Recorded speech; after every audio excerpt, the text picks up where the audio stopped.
Ready for a League One and League Two double? Welcome to the Football Breakdown's Fantasy EFL preview. It's Thursday the 23rd of January. I'm Matthew South. And I'm Ian Cooper.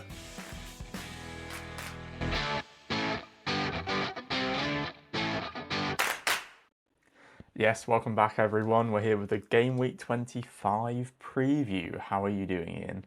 Yeah, all good, thank you. Just come off of a double game week in the Championship, so it's quite exciting this week to then focus on two different leagues, so we can sort of leave this one behind and research new teams and other players.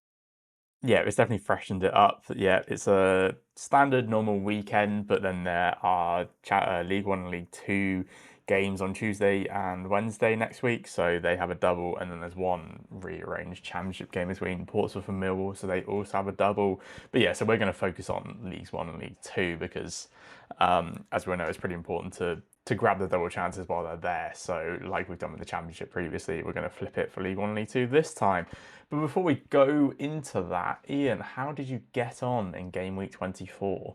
I feel like I had a pretty positive game week, if I'm honest. I had 133 points. If I just run you through my team, got 2 clean sheets for James Trafford. Obviously, the first clean sheet happened with Sunderland, where he got 2 penalty saves, which gave him an extra 6 points there. So really happy with that, with 21 points for that.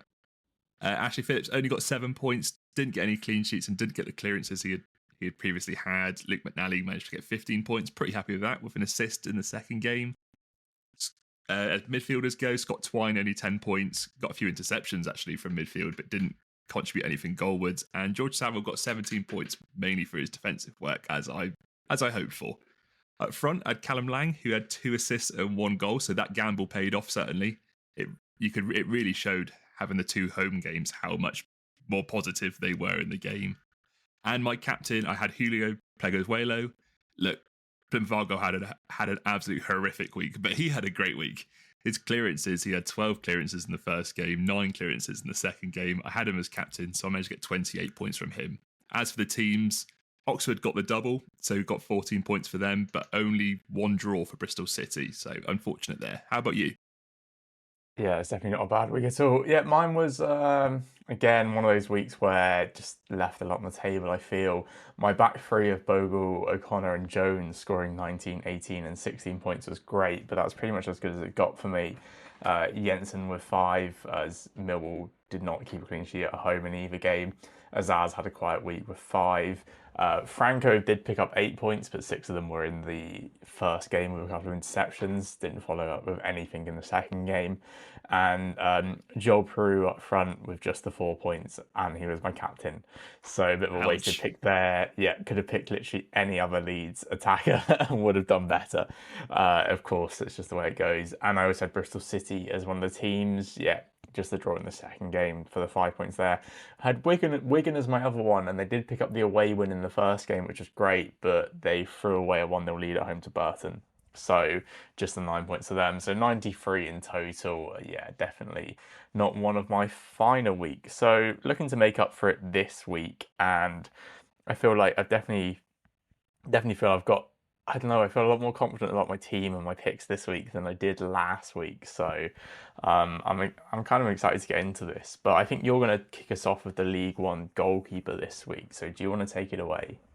Yeah. And I'm going to start with Charlton's goalkeeper, Ashley Maynard-Brewer. I think Charlton have a real opportunity to push themselves right into contention for the seemingly 2 remaining playoff spots on offer, with 2 favourable home games. And if Charlton do come away with a positive week, a very solid defensive display, as we've seen so far lately, with Maynard-Brewer being a real highlight between the posts. Since coming to the side, he's kept 5 clean sheets in 12 appearances, as a very impressive record. He's facing up against Shrewsbury Town and Bristol Rovers this week, who sit 18th and 19th for in the league for expected goals this season, with both averaging 1 goal per 90, and both sides also having just 2.9 shots on target per 90. So as far as trying to find something a little safer to bank for a goalkeeper, I'm quietly confident with Maynard-Brewer. Yeah, solid pick. I'm going to echo a lot of what you said there because my defender pick is Macaulay Gillespie from Charlton. So again, one of those where we don't discuss our picks beforehand, and we're both backing Charlton defensively. So yeah, good to hear. Echo everything with the Charlton side of things, and with Gillespie, I think you could also go with Jones. I had Jones last week. Just switching up the suggestion this week with Gillespie because there is something that did stand out for me. He's less of an attacking threat, but it's his clearance numbers that are really good.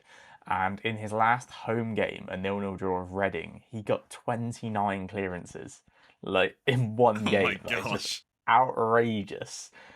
He picked up 16 points in that game with a clean sheet as well. 176 clearances in total, so he's averaging 7.33 per game.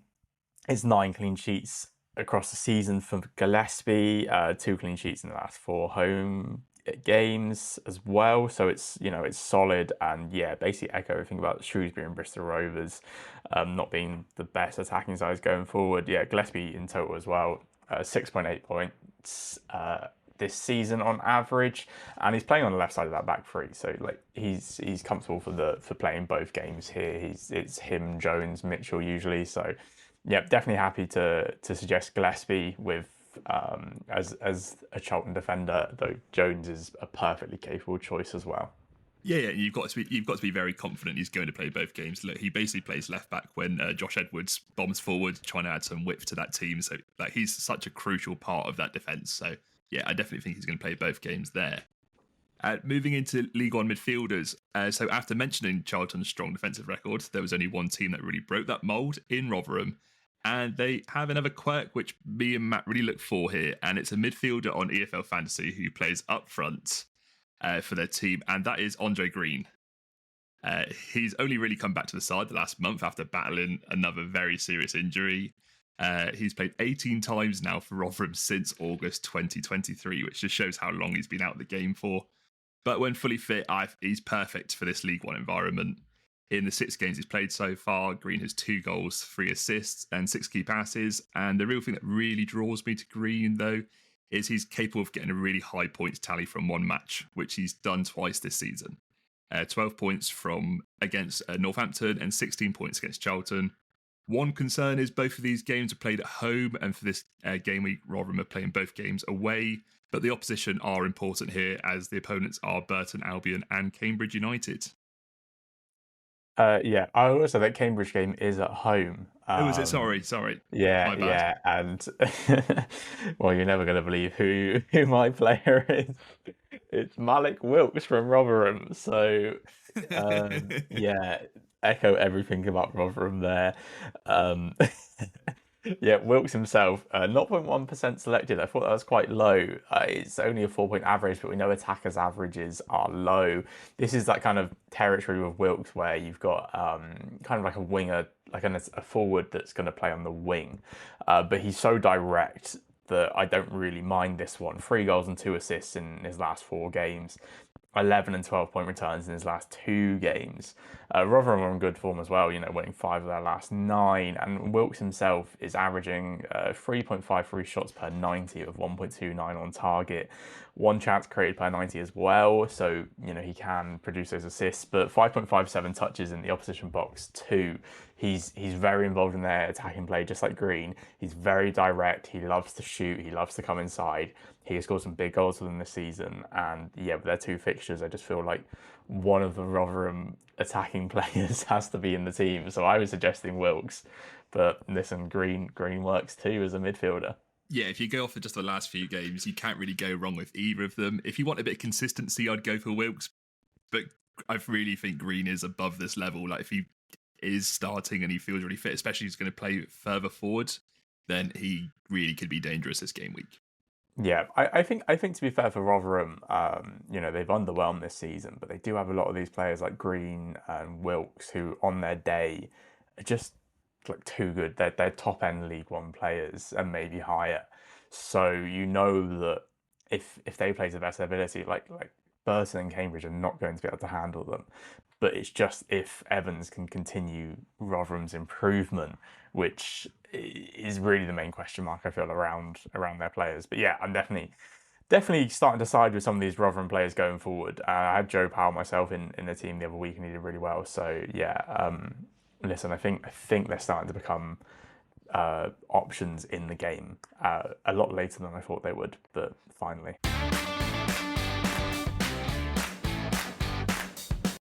So moving into League Two now, and I'll take us away with the goalkeeper pick. I'm picking a fairly safe, obvious option this week, but Alex Bass is the standout one for me. I think there are actually a couple of options in goal.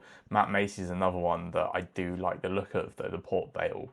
Second game for them is the question mark for me, whereas Bass has Bromley and Carlisle at home. So it's the double home games in League Two I kind of focused on here. And Bass himself, like 10 clean sheets this season. It's back-to-back clean sheets for him as well. 4 clean sheets in 6 games. Notts County definitely looking... they had that little wobble mid-season, but they're starting to look better again. They've just come through two games really comfortably, and I feel like Bass has, it's a goalkeeper pick. I'm basically just focusing on a clean sheet here, and Bass is a perfectly good goalkeeper at this level. So if Notts County can, even if they can't, prevent the shots happening, then Bass himself can make the saves. Bromley are kind of the bigger risk here because they do have started scoring a few more goals, but away from home, their record is good, but their goals aren't as high as they are at home. Carlisle, meanwhile, just seem to not be able to find the back of the net that frequently, and I think Notts County should be too good for both sides. So yeah, Alex Bass for me. Yeah, definitely. I just think the consistency with the defenders, they've tried to keep basically the same back five in front of Bass for the last few games now, and you're starting to see that the clean sheets and this it really is starting to click. They certainly weren't a team that I was looking at defensively at the start of the season. They scored so many goals, I almost didn't notice their defense, but their defense was slightly lacking, but they've really improved. So I can see, especially with the 2 home games, why you've gone for Alex Bass there. So moving into the defender, I have a new player on the pod for us to discuss. He's been recalled into this Fleetwood defence, and he's off to a really hot start. But I have a feeling that Sean Rooney is simply just a better player overall than an average standard in League Two, and I think we're going to see some really high totals for a while. He's only played in the 2 games this season since being recalled from St Mirren and has an average rating of 12 points. Rooney already has 1 clean sheet, 1 goal, 5 tackles, and an immense 23 clearances. And I'm not saying this because of his points total, but I really like Rooney when he's playing either fullback or wing back. First game up is against Carlisle, who we know is very poor away from home, but have only scored 9 goals in 12 games. And the second game is against Walsall, and this could be perfect as well. It's one of those games where if he loses his clean sheet, then the bonus can easily be clocked up with clearances to account for that, especially if they find themselves penned back for this game. Yeah, no, Rooney's definitely a solid option. Yeah, surprising, like he hasn't played a game since September, and he's come back in and looks like one of Fleetwood's best players right now. So yeah, I see that. I definitely see why Rooney is your pick there. Into midfield now, and I'm going to bring forward one of my old favourites and one of your old favourites, Ian. Not from a Fantasy EFL, from actually watching football in real life. It's Anthony Sarcevic. Oh, it's lovely to hear his name. I know. I was, he's actually quietly been playing really well since returning from injury for Bradford. 0.2% selected, actually a bit higher than I thought it would be because I wasn't quite aware of, how many people would have been on this one. And 5.4 point average for a player who has been out injured for months. He started 5 of the last 6 though since being back from injury. And his recent returns, we've got back-to-back 7-pointers, 12 points against Chesterfield, 6 against Port Vale. They played some solid teams, and he has played really well. He is playing in one of the 2 behind the striker. He's playing in that number 10 role, which he likes because it means he can be on the edge of the box to finish off chances. He can bulldoze forward. At 32, he's still got a bit left in the tank, to kind of get this Bradford side up the league, and they're up into 8th in the table right now. per 90, 1.82 shots, 1.09 chances created, and also 1.09 interceptions. He's picking up interception points really, really well. 3 against Carlisle. He got 2 assists against Grimsby recently. So listen, a side that have won 5 and 7, I want to take one of their key players going into a double game week. Walsall and Morecambe are the opponents, so similar to a Rooney conversation where Walsall at home, you can still reap the benefits from it because the interceptions that SARS picks up are good. They're good numbers, so could benefit there. A Morecambe team who are going to sit back, well, Sarcevic is happy to shoot. So listen, there's two sides to his game that we can benefit from here, and yeah, I'm definitely happy to side with him this week. Yeah, and he's clearly having a positive impact at the minute, especially the fact that he's actually starting these games when they've gone out in the transfer window and, like you said, signed Tommy Lee from MK Dons, who would be signed in to also perform that sort of role. He's really up in his game and he's proven his worth. And as you said, like his form in the last 5 games, I can definitely see him adding more goals. It's quite tough because Bradford aren't really a high-scoring team, but with his conviction and his quality, he absolutely can add and help Bradford climb the table into his playoff positions. Yeah, I feel like January's always that tricky period. Tommy Lee's come in. He came off the bench, but up front, and obviously for MK Dons, he played up front for a bit. But we know he can play in that number 10 role, and there's 2 positions there. They also signed Michael Mellon on loan from Burnley. He's yet to feature, but he would probably feature up front. Kavanagh's playing up front at the moment.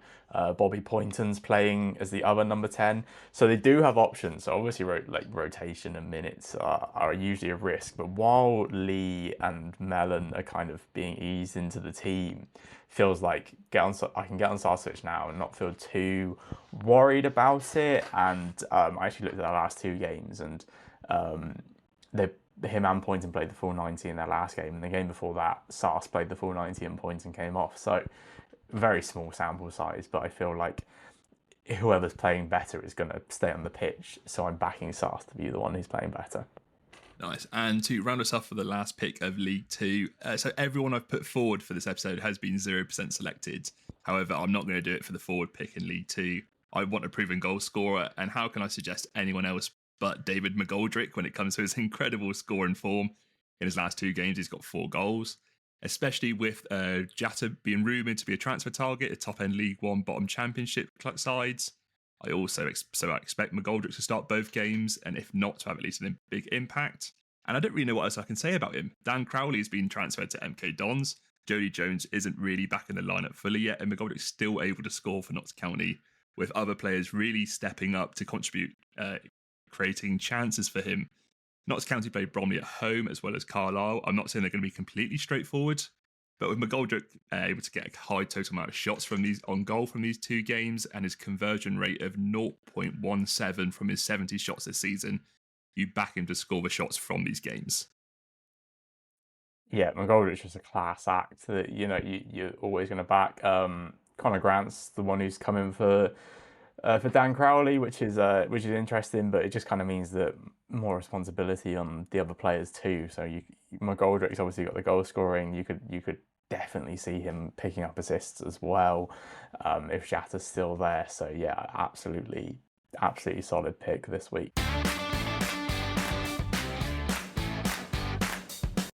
So now moving into our sub 0.1% picks, as always, myself and Ian will pick a player who's been selected by 0.1% or less, and we have to put them in our teams for the week. So Ian, do you want to tell me who your player is? Yeah, sure. And I must be honest, so before I say this pick, I have to make it aware this pick might change before the game week starts. It depends basically if this team signs a forward. But if they don't, I can get a starting striker for League Two that has the highest scoring and the biggest chance creation at 0%, and that is Albert Adoma. He's got 4 goals and 4 assists this season, mainly from the bench. He's got really good quality, so I can't see how he doesn't score goals for this Walsall team. I'm not saying he's going to score at the same rate as Nathan Lowe had accumulated, but I expect some really good points totals in the second half of the season. He's a little bit older, but his legs certainly haven't gone. He's able to run off of Jamil Matt and stretch the back line of his defences. And yeah, he scored in his last game as well. His first game he started for quite a while. At 0%, I just had to jump in on him. Yeah, I absolutely love Adoma at Walsall. You know, he's been contributing throughout the season. You know, like he is one of those players who they have leaned on a little bit through the season, and Yes. now there's a vacancy up front, while there hasn't been an incoming yet for them. And like you say, like this could change, but yeah, while that vacancy is there, it's between him and Josh Gordon. So I think Adoma's going to be the one who is picked. I'd expect So so. yeah, Yeah. no, definitely, I definitely like that pick. A little bit outside the box as well. So yeah, my pick, I am going back to Notts County and I am taking George Abbott, who is at 0% selection, and I am actually very surprised at that. He has 29 points in his last 2 games. He is a 5.9 point average player, and he counts as a defender, but is playing in midfield. It's kind of one of these really fun things where we can pick up the clean sheet reward, which I've said earlier, I think Notts County will be able to pick up at least one in the next 2 games, and hopefully two. But he's also got that attacking output, a goal and assist in his last 2 games, 1.41 shots per 90, the majority from open play. We're not asking for a defender to get up for corners here. We literally got someone who, in the absence of Dan Crowley, is allowed to have a little bit more freedom going forward. He's started to produce more output recently, 2.11 touches in the opposition box. He can get forward. 3 goals in 5 games as well. 44 tackles, 24 clearances. So the defensive stats are there too if we need to lean on those. I just think there's so many ways for Abbott to pick up points here that he's too good to leave out full stop. So to get him as my sub 0.1 pick is I'm delighted by. Yeah, yeah, no, definitely. I've just had a look at that. He's actually okay, like you said, he's in as a defender on the game, so he gets the clean sheet bonuses, but he certainly deserves them. You look at his defensive stats from midfield, you'd almost feel unfair if they kept a clean sheet and he didn't get the bonus points for this. He really puts himself about, as well you say, and being a goal threat as well. So yeah, no, really fun pick there. I like that one. Yeah, yeah. In his last, just to clarify the points as well, in his last 6 games, he picked up 7, 14, 9, and then at one point against Walsall at home where they lost, and then 13, 16. Like his points right now are skyrocketing. So yeah, I feel like him coming in this low is just maybe people overlooking him. Maybe it's the points have started to come a bit more recently, but still, I just feel like while it's there, I'm definitely going to take it. So that brings us to the end of our picks. I will give you a quick rundown of what my team is looking like. So in goal, I've swapped Bass for Macy, but I might swap them back. I will decide before kickoff on Saturday anyway between those two. In defence, Gillespie, Abbott, and I also have Sean Rooney as well. Yeah, I did think that was a very good, very good pick. Anyway, in midfield, Anthony Sarcevic and Taylor Asgard. Going back on the Asgard train here, hoping for some magic in their 2 games. And then up front, I have Malik Wilkes. And I have gone for the formation 2-2-2. Haven't used it too much, but I really like the forwards here, so I had to try and fit them in. I've gone for Ashley Maynard Brewer in goal. Gone for Sean Rooney and Mickey Dimitri. Like, I just want to get up a game week. I cannot pick him. He's had 2 clean sheets in his last 2. He's getting, I think he had 22 clearances in one of the games recently. He's just performing really well. I think it was against Bromley. And then in midfield, I've gone for Albert Adoma and I've gone for George Saville because they have the double game week. They play in Luton away and Portsmouth away. So just expecting high interceptions there again. And up front, I've gone for Malik Wilkes and David McGoldrick.